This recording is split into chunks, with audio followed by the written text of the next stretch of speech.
দেশে বিদেশে অনলাইনে সংযুক্ত সেনা, নৌ ও বিমান বাহিনীর সকল অফিসার্স, জেসিও এবং সকল পর্যায়ের সদস্যবৃন্দ, আসসালামু আলাইকুম। প্রতিরক্ষা এবং প্রধানমন্ত্রী হিসাবে শুধুমাত্র দায়িত্ব পালনের অংশ হিসেবেই নয়, বরং একজন গর্বিত শহীদ সেনা এবং মুক্তিযোদ্ধা পরিবারের সদস্য হিসাবে আজকের এই অনুষ্ঠানে আপনাদের সামনে উপস্থিত হতে পেরে আমি অত্যন্ত আনন্দিত।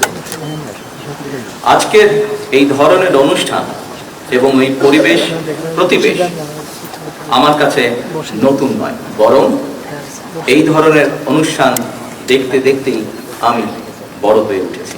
সুতরাং আজকের এই অনুষ্ঠানে এসে স্বাভাবিকভাবেই আমি কিছুটা নস্টালজিক। উপস্থিত সশস্ত্র বাহিনীর অফিসার্স এবং সৈনিকবৃন্দ, আমার শৈশব কৈশোরের স্মৃতির অনেকখানি দখল করে রয়েছে সশস্ত্র বাহিনীর কঠোর নিয়মানুবর্তিতা এবং দায়িত্বশীলতা। কুচকাওয়াজের শব্দ আর বিউগলের সুর আমার অতি পরিচিত। সেনা পরিবেশেই আমি আমার পিতা, মাতা এবং আমার একমাত্র ছোট ভাইয়ের সঙ্গে বেড়ে উঠেছি।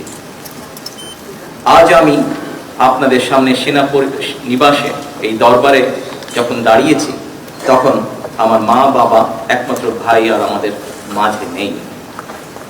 এমনকি আমাদের সকলের স্মৃতি বিজড়িত সেনানিবাসের বাড়িটিও আমাদের কাছ থেকে কেড়ে নেওয়া হয়েছে।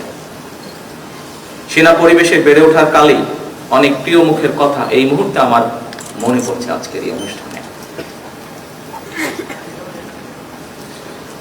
যারা আমার বেড়ে ওঠার দিনগুলোতে আমার পরিবারের সাথে খুব কাছে থেকে সম্পৃক্ত ছিলেন, আমার বাবার কর্মজীবনে পাশে থেকে তাকে সহায়তা করেছেন, গভীর শ্রদ্ধার সঙ্গে এই মুহূর্তে তাদের কথাগুলো মনে পড়ছে, তাদেরকে আমি স্মরণ করছি গভীর শ্রদ্ধার সঙ্গে। উপস্থিত সশস্ত্র বাহিনীর অফিসার্স এবং সৈনিকবৃন্দ, এই অনুষ্ঠানের শুরুতেই আমি শ্রদ্ধা ভরে স্মরণ করছি স্বাধীনতার ঘোষক শহীদ রাষ্ট্রপতি জিয়াউর রহমানকে, যিনি বাংলাদেশের স্বাধীনতার ঘোষণা দিয়েছিলেন। স্বাধীনতার ঘোষণা দিয়ে ক্ষান্ত থাকেননি। তৎকালীন সেনা কর্মকর্তা, সদস্য এবং মুক্তিকামী জনগণকে সঙ্গে নিয়ে বাংলাদেশের স্বাধীনতা অর্জনের যুদ্ধে ঝাঁপিয়ে পড়েছিলেন। স্বাধীনতা এবং মুক্তিযুদ্ধের স্মৃতি নিয়ে শহীদ প্রেসিডেন্ট জিয়াউর রহমানের নিজের লেখা একটি প্রবন্ধ রয়েছে, একটি জাতির জন্ম শীর্ষক এই নিবন্ধে স্বাধীনতা এবং মুক্তিযুদ্ধের প্রেক্ষাপট এবং এর সূচনা লগ্ন, মুক্তিযুদ্ধে মেজর জিয়াউর রহমান এবং সেনাবাহিনীর ভূমিকা সুস্পষ্টভাবে বর্ণিত রয়েছে এই নিবন্ধে।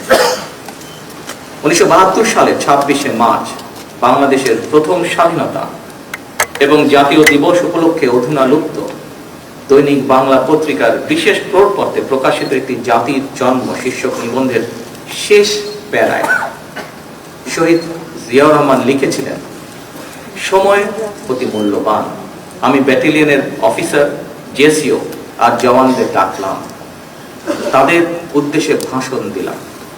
তারা সবাই জানত, আমি সংক্ষেপে সব বললাম এবং তাদের নির্দেশ দিলাম সশস্ত্র সংগ্রামে অবতীর্ণ হতে। তারা সর্বসম্মতিক্রমে হৃষ্টচিত্তে এই আদেশ মেনে নিল। আমি তাদের একটা সামরিক পরিকল্পনা দিলাম। তখন রাত 2:15, 26শে মার্চ 1971 সাল। রক্তের আঠরে বাঙালির হৃদয় লেখা একটি দিন। বাংলাদেশের জনগণ চিরদিন স্মরণ রাখবে এই দিনটিকে, স্মরণ রাখবে ভালোবাসায়। এই দিনটিকে তারা কোনোদিন ভুলবে না, কোনো দিন না। স্বাধীনতার ঘোষকের লেখা একটি জাতির জন্ম নিবন্ধটি আবারও 1974 সালের তৎকালীন সাপ্তাহিক বিচিত্রায় হুবহু প্রকাশিত হয়েছিল। রক্তাঙ্গনের চাক্ষু স্মৃতি নিয়ে শহীদ জিয়ার লেখা নিবন্ধটি যখন প্রকাশিত হয়েছিল, সেই সময়টিতে প্রায় সকল মুক্তিযোদ্ধারাই ছিলেন জীবিত বা বর্তমান, এবং তারা ছিলেন সেই সময় সাক্ষী। আমি মনে করি স্বাধীনতার ঘোষকের লেখা একটি জাতির জন্ম আমাদের স্বাধীনতা এবং মুক্তিযুদ্ধের ইতিহাসে এক অনন্য দলিল। উপস্থিত অফিসার্স এবং সৈনিকবৃন্দ, সামরিক, আধা সামরিক এবং বেসামরিক জনগণ, আমরা সবাই মিলে যুদ্ধ করে বাংলাদেশের স্বাধীনতা অর্জন করেছিলাম। আমি এই অনুষ্ঠানে আপনাদের আমাদের মহান মুক্তিযুদ্ধের বীর শহীদদের স্মরণ করছি, যাদের অসীম আত্মত্যাগে আমাদের স্বাধীন এবং সার্বভৌম আজকের এই বাংলাদেশ। দেশের স্বাধীনতা অর্জনের পরও বিভিন্ন সময় দেশের স্বার্থ বিরোধী তৎপরতা মোকাবেলা কিংবা বিদেশের মাটিতে দেশ এবং দেশের সশস্ত্র বাহিনীর গৌরব এবং মর্যাদা সমুন্নত রাখতে গিয়ে সশস্ত্র বাহিনীর যারা জীবন দিয়েছেন, যার মধ্যে পার্বত্য চট্টগ্রামে 217 জন এবং জাতিসংঘ শান্তিরক্ষা মিশনে গিয়ে এ পর্যন্ত 151 জন জীবন উৎসর্গ করেছেন, অনেকে হয়েছেন আহত। আমি তাদের আত্মদানকে কৃতজ্ঞতার সঙ্গে শ্রদ্ধা করে স্মরণ করছি।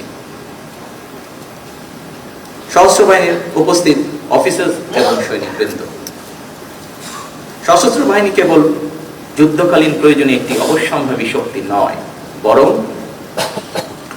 দেশের স্বাধীনতা সার্বভৌমত্ব রক্ষার অতন্দ্র প্রহরী হিসাবে ভূমিকা রাখার পাশাপাশি যে কোনো প্রাকৃতিক দুর্যোগ মোকাবেলা এবং রাষ্ট্রীয় সীমানার বাইরে জাতিসংঘ শান্তিরক্ষা মিশনের সদস্য হয়ে মুক্তিযুদ্ধ বিধ্বস্ত দেশের শান্তি প্রতিষ্ঠায় বাংলাদেশের সশস্ত্র বাহিনীর ভূমিকা বিশ্ব স্বীকৃত। 1971 সালে দেশের স্বাধীনতা অর্জনের যুদ্ধ, 1975 সালে 7ই নভেম্বরের সিপাহী জনতার ঐতিহাসিক বিপ্লব কিংবা 90-এর স্বৈরাচার বিরোধী আন্দোলনে সশস্ত্র বাহিনীর ভূমিকা দেশের স্বাধীনতা প্রিয় জনগণের কাছে ছিল অনুপ্রেরণার উৎস। 2009 সালে বিডিআর পিলখানায় পরিকল্পিত সেনা হত্যাযজ্ঞ চালিয়ে সেনাবাহিনীকে দুর্বল করে দেওয়া হয়েছিল। এরপর দীর্ঘ 1.5 দশকের শাসন শোষণের সময় দেশের সশস্ত্র বাহিনীকে বিতর্কিত করার অপচেষ্টাও চালানো হয়। 2024 সালে দেশ এবং জনগণের স্বাধীনতা রক্ষার যুদ্ধে সশস্ত্র বাহিনীর ভূমিকা দেশের স্বাধীনতা প্রিয় জনগণকে আশান্বিত করেছে। 2024 সালের 5ই আগস্ট পরবর্তী অস্থির সময় এবং দৃশ্যমান প্রশাসনিক অচলাবস্থাতেও সশস্ত্র বাহিনী অসাধারণ ভূমিকা পালন করেছে। এমনকি অন্তর্বর্তীকালীন সরকারের পুরো সময়টিতে আইন শৃঙ্খলা রক্ষা থেকে শুরু করে দেশের শিল্প অঞ্চল, নগর বন্দর এবং স্থবির হয়ে পড়া অর্থনৈতিক চাকা সচল রাখার ক্ষেত্রেও সশস্ত্র বাহিনীর ভূমিকা ছিল ইতিবাচক। গত 12ই ফেব্রুয়ারি মাসে অনুষ্ঠিত